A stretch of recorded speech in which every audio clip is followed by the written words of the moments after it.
Hey folks, welcome back to Vocab Booster. I hope you are doing fine. In this video I'm going to teach you 10 words which came in today's newspaper, and every word will have a picture along with it which will depict a situation to understand the meaning better, and those images will leave a lasting impression in your brain and you will be able to retain the words for a very long time. So without wasting any more time, let's get started. So our first word is defunct. Defunct means something that no longer exists or in use, something which is not in use or not operative or not functional. Nowadays no one uses that. It can be anything like cell phones, bungalow, warehouses, vehicles. See, I have added in this slide which shows the old models of Nokia phones, and in today's world no one uses that. These cell phones aren't operative now. They are no longer used now. Take a look at its synonyms, which are inoperative, non-functioning. As I have already made you understand the meaning of these two words, let's see the antonyms which are operating. Working, active, functioning means it's in working condition. It's still used by individuals. It's still active. It's functioning properly. Now have a look at the first example, which says the defunct Coca-Cola building in Plachimeda. Plachimeda is a town in Kerala, right? And it was recently converted by the Kerala government into a COVID-19 care facility. It means a defunct building of Coca-Cola or an inoperative building which is not in use nowadays has been converted into COVID-19 care facility. Since the building is not in use, it's vacant, so the government decided to make it a COVID-19 care facility. Now COVID-19 patient will be kept in that building. All right. Let's see the second example, which says Latin is a defunct language. It means these days no one really speaks or communicates in Latin. Latin is no longer in use, so I can say Latin is a defunct language. It's a dead language. It's not in use anymore. All right. I hope you have understood the meaning of this word. So let us move forward to our next word, which is jeopardy. Jeopardy means danger of loss, harm, or failure. When someone or something is in danger or at risk, then we use this word jeopardy. It refers the risk or danger involved in any kind of activity. As you can see in the picture, one person is running very fast because he is in jeopardy. His life is at risk. If he doesn't run fast, then he might lose his life, because one heavy rock is rolling down and it will cause him severe damage. Have a look at its synonyms, which are threat, peril, and risk. These are the synonymous words and you can use it interchangeably. Alright, now see the antonyms, which are safety, security. So obviously the opposite of danger or jeopardy would be safety or security. To secure something, to keep something safe, to prevent something from getting damaged. Now take a look at the first example, which says if you do not take medicine, you will put your life in jeopardy. That means if you don't look after your health, if you don't take medicines, then your life will be at risk. You will put your life in jeopardy, right? Your life will be at peril. You will put your life in jeopardy. Who knows, you might lose your life. Let us see the second example, which says even after receiving so many threat calls, if you go out alone, then you will put your life in jeopardy. That clearly signifies if you go out of your home instead of getting threat calls, then your life is in danger, your life is at risk. You will end up putting your life in jeopardy. Alright, let's see our new word, which is stride. Stride means to walk with long steps, often because you feel confident or very determined. However, stride can also be used in logical sense. Like see the first example, which is saying over the past decade India has made great strides in expanding internet access in rural areas. It means over the last 10 years India has progressed in making internet accessible to the rural areas, so that the villagers can also use internet facilities. I expect you must have got the context at how stride can also be used to show progress or advancement. Have a look at its second example, which is saying in one short stride. It means in one short step he reached the window. So he just took a one short step to reach near the window, right? Let's take a look at its synonyms, which are step, walk, progress. These are its synonyms which show the movement or speed of something or someone. See the antonyms, which are retreat and return. It means to go back, to fall back, to return or to retreat, to take steps backward. Let us see our next word, which is procure. Procure means to obtain something, to get something, or to acquire something, especially with difficulty. You find it difficult to obtain something or acquire something. Let's take a look at its synonyms, which are acquire and get. Both mean the same, to obtain something. See the antonyms, which are lose and miss. So obviously the opposite of procure or get would be lose and miss. See the first example, which says lockdown has made very difficult to go out and procure essential commodity. Yes, that's true. This lockdown has made it very difficult for individuals to go out and get essential commodities. Due to this lockdown, we face troubles to procure daily needed stuffs, right? Have a look at the second example, which is saying, can you procure that rare old book? That rare old book, which is quite difficult to find, means, can you get me that rare old book? Can you bring me that rare old book? Remember folks, we use procure where we find something difficult to get or acquire, which is not easily available, right? We find it difficult to get that book or anything. See the next word, which is contingency. Contingency means a possible future situation which is probably possible in future, or it may take place in future. There we use this word. Generally this word is used by the police or army personnel to have a backup plan, to have a what if something goes wrong, or a contingency plan. If something goes wrong, then they already prepared themselves with a plan, with a contingency plan. Take a look at its synonyms, which are eventuality, which means a possibility or a chance or likelihood or probability of something in future.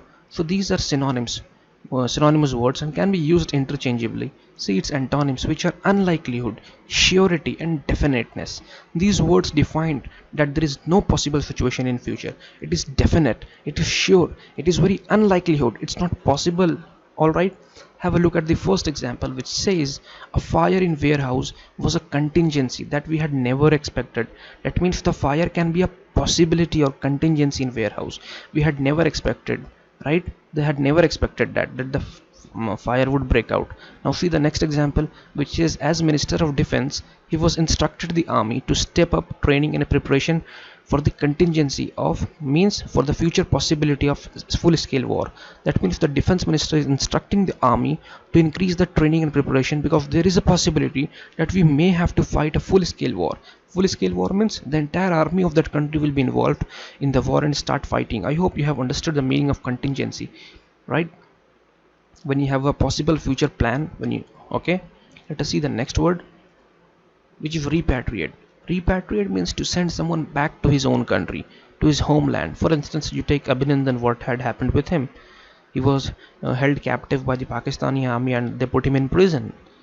And Abhinandan stayed in Pakistan as a prisoner of war for many days. Then on the request of Indian government, they repatriated Abhinandan. They sent him back to his country, and its synonyms are homecoming and return. Homecoming means when you return your home back, when you go back your home. See the antonyms, which are banish, expatriate, exile. All of these words are the opposite words of repatriate, which means to tell someone to leave his country or group. Right? It can also be used for a group, not only for a country, right?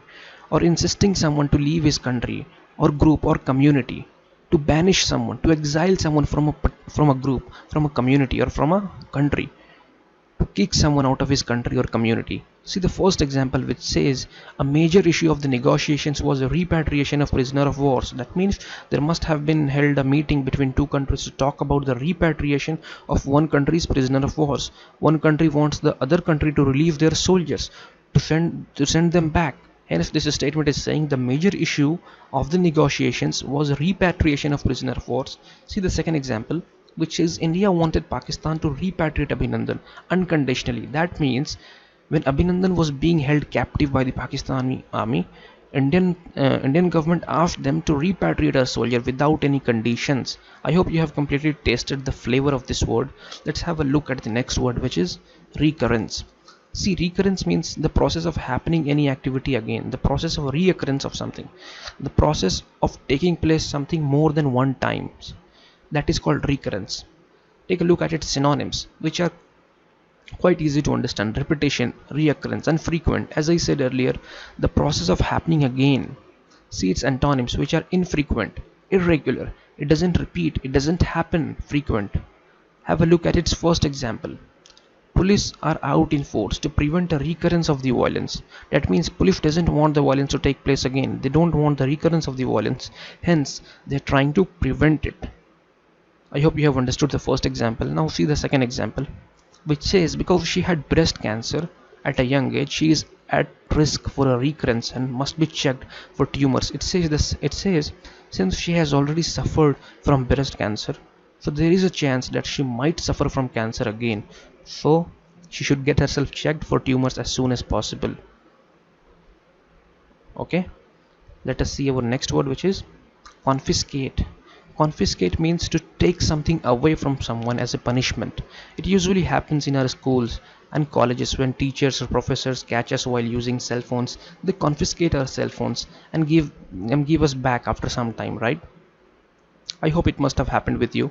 See its synonyms, which are seize, to take something, to seize something. Both words mean the same, right? To take something away as a punishment, to seize something, to seize vehicles, to seize mobile phones. Police officers generally seize the vehicles who park in a wrong way, who park in non-parking areas. Now see its antonyms, which are handover, release, return. So these are the exact opposite words of confiscate: to give us back what they had seized or confiscated, to hand us over, to return what they took from us. To take a look at its first example, which says if a teacher finds us using cell phone in the school, our phone will be confiscated. Yes, and that happens, as I explained you earlier, about the confiscation of mobile phones in schools and colleges. Let us see the second example, which says his father had confiscated his PlayStation because he was not focusing on his studies. And this sentence explains reality. It happens with everybody of us. Whenever our parents find that we aren't focusing on our studies, they confiscate our mobile phone, right? They seize our mobile phone. I hope you have completely understood the meaning of this word, and have a look at the next word, which is assiduous. It's one of my favorite words, and it's one who works very hard and gives attention or importance to details, right? Who gives importance to every single detail, who gives attention to every single details. He doesn't leave anything. One who is exceptionally good.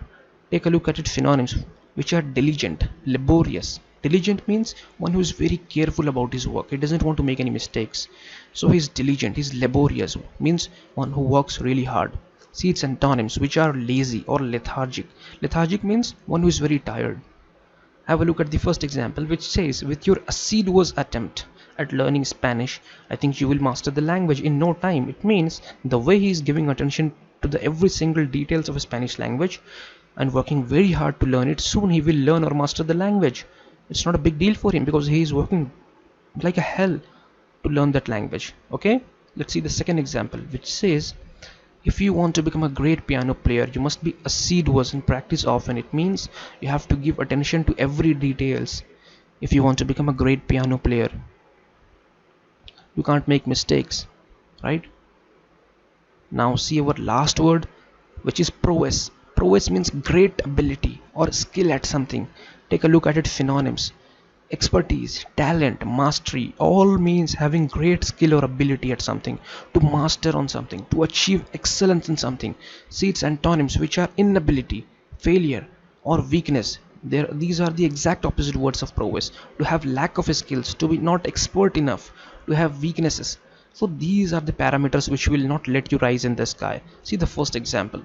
It's saying I decided to become a tutor after many people complimented me on my teaching prowess. That means when many people encouraged me on my teaching skills, they told me that I'm really good at teaching, then I decided to become a tutor, right? See the second example, which says my colleague's prowess in Microsoft Excel was unbeatable. Everyone went to him if they had any problem with their Excel sheets. This statement says his colleague's expertise on Microsoft or mastery in Microsoft Excel, it was unbeatable. Nobody could beat him in Microsoft Excel, and everyone went to him if they faced any problem or found any difficulty with their sheets. Okay, I hope you have understood these words. So I hope I have been able to make you understand all the words successfully. We'll meet you in the next video. Thank you for watching Vocab Booster.